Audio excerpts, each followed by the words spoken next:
देखिए, हमें समझना पहले ये है कि जो इकोनॉमिक डिजाइन है, चाहे वो अमेरिका में है, चाहे यूरोप में है, चाहे वो भारत में जिसका पालन हो रहा है, वो डिजाइन ही यही कहता है कि एग्रीकल्चर को खत्म करना है। हमें ये समझना बहुत जरूरी है। अब देखिए, अमेरिका में किसान खत्म हो चुके हैं, हार्डली 2% से पॉपुलेशन से कम रह गए हैं।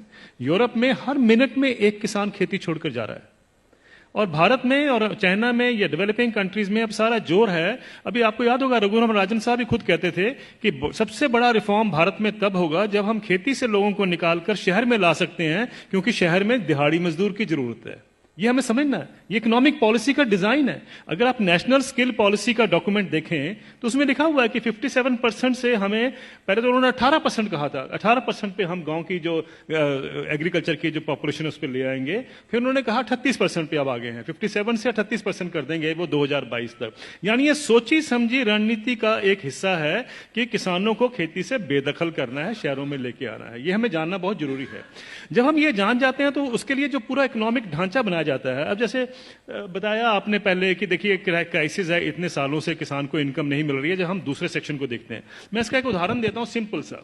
1970 में गेहूं का दाम 76 रुपए प्रति क्विंटल था, जो 2015 यानी 45 साल के बाद बढ़कर 1450 रुपए प्रति क्विंटल हो गया 2015 में। उसी दौरान मैंने बाकी सेक्शन ऑफ द सोसाइटी का हाल देखा, उनका क्या हुआ इनकम का। मैं सिर्फ बेसिक पे और डीए ले रहा हूं। उसी दौरान में 45 साल के पीरियड में सरकारी मुलाजिम की जो बेसिक पे और डीए है वो 120 से 150 गुना बढ़ गया, और जो स्कूल टीचर्स की जो तनख्वाह बढ़ी है उस दौरान में वो 280 से 320 गुना बढ़ गई।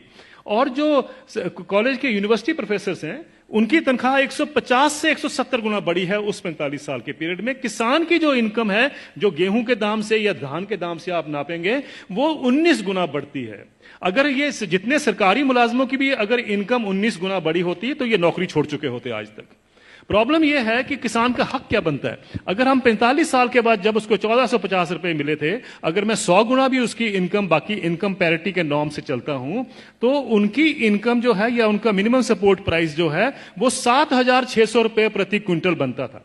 ये उनका हक है। 7600 रुपए क्विंटल बनता था, उनको मिला 1450 रुपए। फिर ये कहा जाता साहब ये पैसा कहां से आएगा। कभी आपने पूछा जब कॉर्पोरेट को पैसा दिया जाता है कहां से आएगा? कभी आपने पूछा 7वां वेतन आयोग का पैसा कहां से आएगा?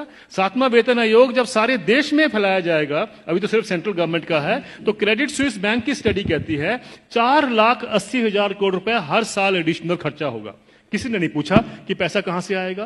किसी ने नहीं कहा कि फिस्कल डेफिसिट बढ़ जाएगा। आप किसान को 2 लाख रुपए दे दीजिए, 2 लाख करोड़ रुपए अनाउंस कर दीजिए साल का देंगे, हाहाकार मच जाएगा इस देश में। अरे ये पैसा व्यर्थ जा रहा है, ये लोग डिजर्व नहीं करते हैं, ये सारा कुछ होगा, फिस्कल डेफिसिट बढ़ जाएगा। लेकिन इंप्लॉइज के लिए किसी ने कहा फिस्कल डेफिसिट बढ़ जाएगा।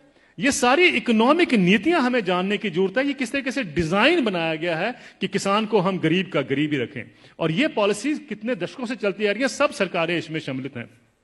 अब आपका जो सवाल था कि ये क्या कारण है, इसका कोई बीच का रास्ता भी हो सकता है। बीच का रास्ता हम क्या ढूंढते हैं, मुझे एक छोटी सी बात बता दीजिए। जब आपका इनकम मिलती है, 7वां वेतन आयोग मिलता है या किसी को भी अपनी इनकम मिलती है, तो क्या कभी किसी ने सोचा है कभी किसान को कभी हाउस रेंट मिला हो, कभी एजुकेशन रेंट मिला हो, कभी हेल्थ अलाउंस मिला हो, कभी बच्चों के लिए मेडिकल अलाउंस मिला हो? किसानों को क्यों, ये क्या किसान नहीं क्या इस सोसाइटी में रहते हैं?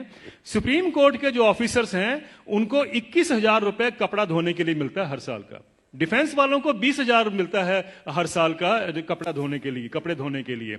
और वो लड़ाई कर रहे हैं आजकल, डिफेंस वाले कह रहे हैं कि साहब सुप्रीम कोर्ट वालों को ज्यादा क्यों मिलता है, हम तो बॉर्डर पे रहते हैं। मेरा यह सवाल है, क्या किसान के पास कपड़े नहीं होते धोने को? कभी आपने सुना है कि किसान के कपड़े के लिए 20,000 रुपए भी कभी उसमें ऐड किया गया हो? मिनिमम सपोर्ट प्राइस में क्या करते हैं हम, जो उसकी लागत लगती है और फैमिली लेबर जो लगती है उसको जोड़ लेते हैं, बस यही। और अभी तो एम्प्लॉइज के लिए 108 अलाउंसेस भी होते हैं। अभी तो तनख्वाह और डीए के बाद 108 अलाउंस मिलते हैं।